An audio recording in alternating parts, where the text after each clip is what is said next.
Hello friends, it's me Alok Kashyap. Welcome channel movie show down. और आज मैं आपको कुछ top 10 most romantic Korean movie बताऊंगा जो आप लोगों को हिंदी डब्ड में मिल जाएगा।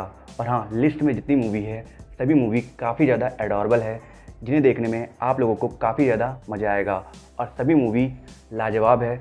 जब आप किसी भी मूवी को देखोगे मेरी लिस्ट की, तो कोई भी मूवी आप लोगों को डिसपॉइंट नहीं करेगी, मैं गारंटी देता हूँ। और आप लोगों ने मेरे लिस्ट में से कोई भी मूवी देखी है तो कमेंट में बताना कि वो मूवी आप लोगों को कैसी लगी थी, और नहीं देखा है तो जाकर देखना, ओके। और आप लोगों को मेरे वीडियो से रिलेटेड किसी भी मूवी के बारे में कोई भी इन्फॉर्मेशन जाननी है तो उसके लिए आप मुझे इंस्टाग्राम पे डीएम कर सकते हो या फिर मेरे टेलीग्राम चैनल को ज्वाइन कर सकते हो। दोनों का लिंक डिस्क्रिप्शन में है, नहीं तो आपको अबाउट सेक्शन में दोनों का लिंक मिल जाएगा। तो ज़्यादा टाइम ना वेस्ट करते हुए चलो वीडियो को स्टार्ट करते हैं।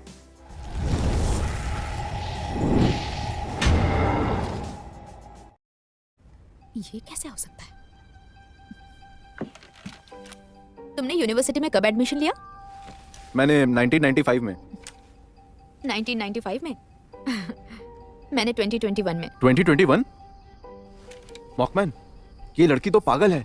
हमारी 10 नंबर पे मूवी है Dicto. Dicto is a movie which can be called proper entertaining movie. सच में गाइस, इस मूवी की बात ही अलग है। टाइम गैप पर based engaging story, completely unexpected ending और क्लाइमैक्स तो ऐसा जो आपके मुंह को खोलने पे मजबूर कर दे। इस मूवी में स्टोरी दिखाई गई है किम यूंग की, जो ईयर 1999 में इंजीनियरिंग कॉलेज में एडमिशन लेता है और उसे एक लड़की सियोहाना से बेपनाह प्यार है। पर फिर एक दिन उसे एक मिस्टीरियस हार्म रेडियो सेट अपने फ्रेंड से मिलता है, जो रेडियो सेट समहाउ उससे साल 2022 की एक लड़की किमुही से कनेक्ट कर देता है। किमुही उसके कॉलेज की एक स्टूडेंट है जिसमें किम यूंग पढ़ रहा है, पर उन दोनों के बीच 23 साल का टाइम गैप है। पर जैसे तैसे ये दोनों इस टाइम गैप के कॉन्सेप्ट को समझकर एक दूसरे से बात करना शुरू करते हैं, तो इन दोनों के बीच बहुत ही गहरी फ्रेंडशिप डेवलप हो जाती है और ये दोनों एक दूसरे से अपनी सारी बातें और प्रॉब्लम शेयर करना शुरू कर देते हैं। पर इन बातों से उन दोनों को अपने अपने टाइम पीरियड के बारे में ऐसी ऐसी बातें पता चलती है कि वो दोनों बहुत ज्यादा हैरान हो जाते हैं। और अब वो सब बातें क्या हैं वो बताकर मैं मूवी का इंटरेस्ट खराब नहीं करूंगा। इसीलिए इन बातों को जानने के लिए आपको खुद ही इस सुपर इंटरेस्टिंग मूवी को देखना होगा। मैं बेट लगाता हूँ कि ये मूवी आपको बहुत ही ज्यादा पसंद आने वाली है। तो फिर अगर आप इस मूवी को देखने में इंटरेस्टेड हो तो आप इसे Amazon मिनी टीवी पर हिंदी डब्ड में देख सकते हो।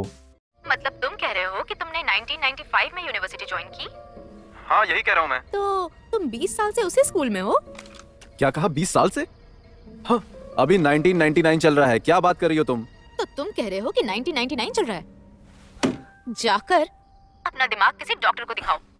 हमारी 9 नंबर पे मूवी है विल यू बी देयर। एक हार्ट टचिंग रोमांटिक मूवी है जिसमें बहुत ही प्यारी टाइमलेस लव स्टोरी दिखाई गई है। अगर आपने डार्क सीरीज देखा होगा तो आपको पता होगा कि टाइम के साथ छेड़खानी करना सही नहीं होता है, नहीं तो आप पास्ट में कुछ करो और फ्यूचर में कुछ और ही हो जाता है। खैर, इस मूवी के लीड कैरेक्टर सोयुन को इतनी खबर कहाँ, वो तो अपने प्यार यूना को बचाने के चक्कर में पास्ट को चेंज करने निकल जाता है। दरअसल यूना को टर्मिनल कैंसर है और जब ये बात सोयुन को पता चलता है तो उसे बहुत बुरा लगता है और उसे इस बात की फिक्र सताने लगती है कि वो अपने प्यार को जल्दी खो देगा। पर तभी उसे एक दिन कुछ मैजिकल पिल्स मिलता है जिनको कंज्यूम करके सोयुन 30 साल पहले पास्ट में चला जाता है जब वो 18 साल का था। इसलिए वो फैसला करता है कि वो अपने यंग सेल्फ के साथ मिलकर जैसे तैसे यूना को बचाएगा। पर पास्ट को बदलने के चक्कर में प्रेजेंट टाइमलाइन में कितना ज्यादा कॉम्प्लिकेटेड चीजें हो जाएंगी ये सोयुन ने कभी सोचा भी नहीं था। तो पास्ट में चेंजेस करने की वजह से प्रेजेंट में कितना चेंजेस आया और सोयुन यूना की जान बचाने में कामयाब हो पाया या नहीं, ये जानने के लिए आपको देखना होगा इस 7.6 IMDb रेटिंग वाली वर्ल्ड क्लास रोमांटिक मूवी को, जिसे आप Amazon मिनी टीवी पर हिंदी डब्ड में देख सकते हो। हमारी 8 नंबर पे मूवी है बी विथ यू। ये बहुत ही प्योर और जेंटल रोमांटिक फैंटेसी मूवी है जो आपको ये रियलाइज कराने पे मजबूर कर देगी कि लविंग वन के साथ एक पल भी बिताना कई सदियां बिताने जैसा होता है। इस मूवी में स्टोरी दिखाई गई है सोहा की, जो मरने वाली होती है, इसलिए वो अपने आखिरी समय में अपने पति और बेटे से वादा करती है कि चाहे जो भी हो वो 1 साल बाद जिंदा होकर उनके पास वापस आएगी। और ये वादा करके वो अपने पति और बेटे के आंखों के सामने ही मर जाती है और उसके डिमाइस को देखकर उसका बेटा और पति बहुत ज्यादा सैड हो जाते हैं। पर मिरेकली पूरे 1 साल बाद पता नहीं कैसे सोहा सच में दोबारा जिंदा होकर अपने पति और बेटे के पास वापस आ जाती है। पर अनफॉर्चुनेटली उसकी सारी मेमोरी चली गई है और अब उससे ये भी याद नहीं है कि वो कौन है। पर फिर भी सोहा को जिंदा देखकर उसकी फैमिली बहुत ज्यादा खुश हो जाती है। पर इनकी ये खुशी ज्यादा दिन तक नहीं चलती क्योंकि सोहा जल्दी दोबारा मरने वाली है। तो अब इन कुछ बचे पलों को सोहा अपने फैमिली के साथ कैसे जिएगी और उसकी फैमिली इस न्यूज को कैसे हैंडल करेगी, ये जानने के लिए आपको देखना होगा इस बहुत ही प्यारी इमोशनल मूवी को, जिसे आप Amazon मिनी टीवी पर हिंदी में देख सकते हो। हमारी 7 नंबर पे मूवी है आर्किटेक्चर 101। एक बहुत ही रिलेटेबल रोमांटिक कोरियन मूवी है जो नॉस्टैल्जिया से भरी है। और नॉस्टैल्जिक रोमांटिक मूवीज तो मेरी पर्सनल फेवरेट है क्योंकि वो हमें हमारे बीते स्कूल कॉलेज डेज की याद दिलाती है। खैर चलिए मैं अपने पर्सनल ओपिनियन को साइड रखकर इस मूवी की स्टोरी बताता हूँ। इस मूवी में स्टोरी दिखाई गई है एक आर्किटेक्चर सुंगमिन की, जिसके ऑफिस में एक दिन एक लड़की सो यूना आती है अपने 30 ईयर ओल्ड फैमिली हाउस को रीबिल्ड करवाने के लिए। पर सुंगमिन पहले तो उस लड़की को पहचान नहीं पाता है, पर थोड़ी देर बाद अच्छे से देखने के बाद उसे रियलाइज होता है कि ये लड़की तो उसका पहला प्यार सो यूना है, जिससे वो वन साइडेड लव करता था। और इसलिए वो बिना कुछ सोचे सुयूना के घर को बनाने के लिए तैयार हो जाता है। और इस घर को बनाने के प्रोसेस के दौरान ही ये दोनों रोज अपने कॉलेज डेज को रिकॉल करते हैं, जिसकी वजह से सुमिन के दिल में जो सुयूना को लेकर प्यार था वो दोबारा रिसरफेस होने लगता है। पर प्रॉब्लम ये है कि एक तरफ उसकी फियोंसे युनचेई है जिससे वो शादी करने वाला है, और दूसरी तरफ उसकी लॉन्ग लॉस्ट फर्स्ट लव सुयूना है जो इस समय लाइफ के बहुत ही बैड फेज से गुजर रही है और उसे इमोशनल सपोर्ट की जरूरत है। तो अब सुंगमिन किसे चुनता है ये जानने के लिए आपको देखना होगा इस बहुत ही प्यारी रोमांटिक मूवी को, जिसे आप Amazon मिनी टीवी पर हिंदी में देख सकते हो। हमारी 6 नंबर पे मूवी है न्यू ईयर ब्लूज। ये multi starrer romantic slice of life movie है। इसके नाम से ही आप समझ गए होंगे कि ये मूवी लाइफ को नए सिरे से शुरू करने पर बेस्ड है। इसलिए इस मूवी में जितने भी कैरेक्टर्स दिखाए गए हैं वो अपने लाइफ में किसी न किसी प्रॉब्लम से सफर कर रहे हैं और उन्हें बस एक ब्रेक थ्रू और सपोर्ट की जरूरत है, जिसकी मदद से वो अपने लाइफ के प्रॉब्लम से ओवरकम करके आगे बढ़ सके। वैसे इस मूवी में सच में बहुत सारे कैरेक्टर्स की स्टोरी दिखाई गई है, इसलिए मैं आपको हर कैरेक्टर की बैक स्टोरी नहीं बताऊंगा, नहीं तो वीडियो बहुत बड़ी बन जाएगी। पर हाँ इतना कह सकता हूँ कि अगर आप एक ऐसी मूवी देखना चाहते हो जिसमें एक कहानी के अंदर बहुत सारी खूबसूरत कहानी हो तो बिलीव मी ये मूवी आपके लिए परफेक्ट होगी। तो फिर अगर आप इस मूवी को देखने में इंटरेस्टेड हो तो आप इसे Amazon मिनी टीवी पर हिंदी में देख सकते हो।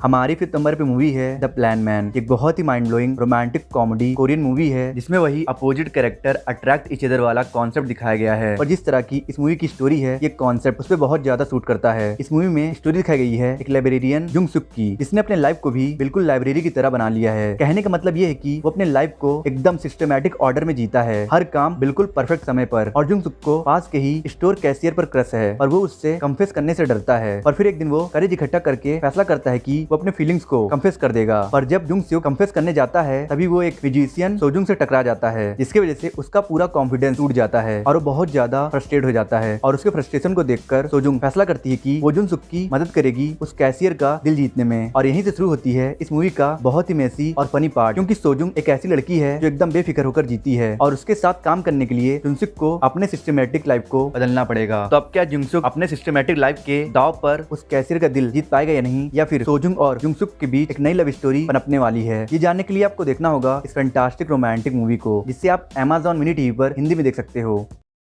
हमारी 4th नंबर पे मूवी है ऑलवेज। ऑलवेज एक बहुत ही पॉपुलर इमोशनल रोमांटिक मूवी है। इसके बारे में मैं श्योर हूँ कि आपने एक ना एक बार इस मूवी के बारे में जरूर सुना होगा। ये एक ऐसी मूवी है जो हार्ट टचिंग भी है और हार्ट ब्रेकिंग भी। कहने का मतलब ये है कि इस मूवी में जो लव स्टोरी दिखाई गई है वो तो बहुत ही प्यारी है, पर उस लव स्टोरी की एंडिंग आपका दिल तोड़ देगी। इस मूवी में स्टोरी दिखाई गई है एक फॉर्मर बॉक्सर चुलमिन की, जिसका पास्ट बहुत ही सैड रहा है, इसीलिए उसने अपनी लाइफ से सारी होप छोड़ दी है और आंख होते हुए भी अपनी जिंदगी को डार्कनेस में जीता जा रहा है। पर फिर उसके लाइफ में एंट्री होती है एक ब्लाइंड लड़की जुनहवा की, जो भले ही ब्लाइंड है पर वो अपने इमेजिनेशन से इस दुनिया को बहुत ही ज्यादा खूबसूरती से देखती है। और जब वो चिलमिन के लाइफ में इन्वॉल्व होती है तो वो अपने चेयरफुल नेचर की वजह से चिलमिन के लाइफ को अंधेरे से बाहर ले आती है। और ऐसे ही साथ में टाइम बिताते बिताते इन दोनों के बीच बहुत ही गहरा प्यार डेवलप हो जाता है। पर इनकी ये लव स्टोरी जल्दी एक बड़े ट्विस्ट की वजह से बर्बाद होने वाली है। तो वो ट्विस्ट क्या है ये जानने के लिए आपको देखना होगा इस सुपर रोमांटिक मूवी को, जिससे आप Amazon मिनी टीवी पर हिंदी डब्ड में देख सकते हो।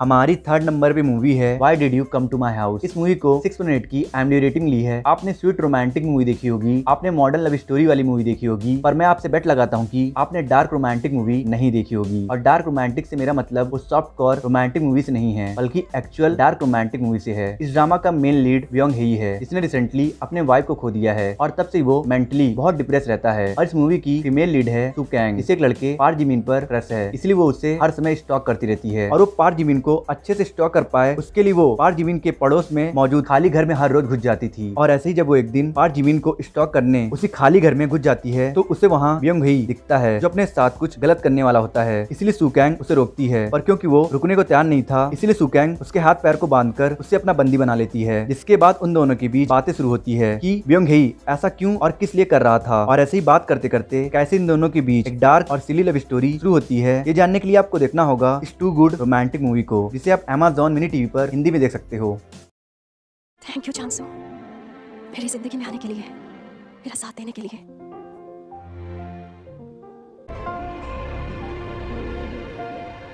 हमारी सेकंड नंबर पे मूवी है Love My Scent. Love My Scent एक रोमांटिक कॉमेडी फैंटेसी मूवी है जो इस थीम को एक्सप्लोर करती है कि क्या आप किसी को खुद से फोर्सफुली प्यार करा सकते हो। अगर मान लो एक दिखावे वाला प्यार डेवलप भी हो गया तो क्या वो प्यार लंबे समय तक चलेगा? मेरे हिसाब से नहीं। इस मूवी में स्टोरी दिखाई गई है चैंगसू की, जो अपने लाइफ से खुश नहीं है क्योंकि वो एक मामूली सा सेल्समैन है और अपने स्टेटस की वजह से ही वो चाह के भी अपने फीलिंग्स को अपने क्रश आरा से कंफेस नहीं कर पाता है। पर फिर एक दिन उसके हाथ एक मैजिकल परफ्यूम लगता है जिसके स्मेल से हर लड़की चैंगसू की तरफ अट्रैक्ट होने लगती है। इसलिए चैंगसू इस परफ्यूम का इस्तेमाल आरा को अट्रैक्ट करने के लिए करता है और आरा उससे अट्रैक्ट भी हो जाती है। तब ये अट्रैक्शन रियल है या फिर उस मैजिकल परफ्यूम का नतीजा, ये जानने के लिए आपको देखना पड़ेगा इस अमेजिंग मूवी को, जो खूबसूरत लव स्टोरी के साथ आपको बहुत प्यारी स्टोरी भी दिखाएगी। तो फिर अगर आप इस रोमांटिक कॉमेडी मूवी को देखने में इंटरेस्टेड हो तो आप इसे Amazon मिनी टीवी पर हिंदी डब्ड में देख सकते हो।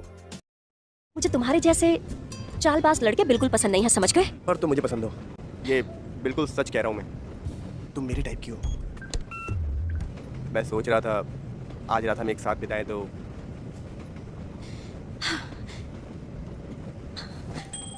हमारी फर्स्ट नंबर पे मूवी है मूड ऑफ द डे। ये एक एवरेज सी रोमांटिक कॉमेडी मूवी है जो भले ही एवरेज है पर हाँ ये मूवी बहुत ही इंटरेस्टिंग लव स्टोरी को एक्सप्लोर करती है जो डेवलप होती है एक बास्केटबॉल प्लेयर मैनेजर जेयून और एक सिंपल सी लड़की सोजुंग के बीच। सोजुंग एक ऐसी लड़की है जो अपने लाइफ में परफेक्ट और स्टेबल रिलेशनशिप चाहती है और यही कारण है कि वो अपने बॉयफ्रेंड के साथ पिछले 10 साल से रिलेशनशिप में है और उसके उस रिलेशनशिप में कोई ग्रोथ नहीं हो रहा है। पर तभी एक बिजनेस ट्रिप के दौरान उसकी मुलाकात जेयून से होती है जो फ्लर्टी और प्ले बॉय टाइप का लड़का है और इसलिए वो सोजुंग को देखते ही बोल देता है कि तुम मेरे टाइप की लड़की हो और मैं तुम्हारे साथ वन नाइट स्टैंड करना चाहता हूँ। और ये सुनते ही सुजुंग ये उनसे अनकंफर्टेबल फील करने लगती है। पर जैसे जैसे उन दोनों की जर्नी प्रोसीड करती है उन दोनों की वाइब ऐसे मैच होती है कि जब वो दोनों एक दूसरे से दूर रहते हैं तो उन्हें अधूरा फील होता है और जब पास रहते हैं तो पूरा। पर प्रॉब्लम ये है कि सोजुंग पहले से कमिटेड रिलेशनशिप में है और जेयून बिल्कुल भी उसके टाइप का नहीं है। पर वाइब तो वाइब होती है और लड़कियों को तो पता ही होगा कि किसी से वाइब मैच होना मतलब कि अपना सोलमेट मिल जाना। तो अब सोजुंग एक स्टेबल रिलेशनशिप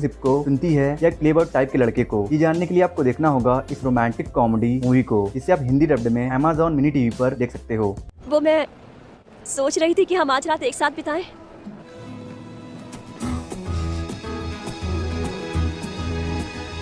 आई होप आपकी वीडियो पसंद आई होगी।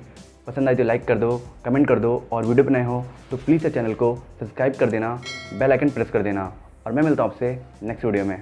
अगर आपको top 10 best Korean and Chinese drama देखना है और top 10 upcoming Hindi dubbed Korean and Chinese drama के बारे में जानना है तो मेरे एंड सीन पे 2 वीडियोस हो रही है, आप इन दोनों वीडियोस को देख सकते हो।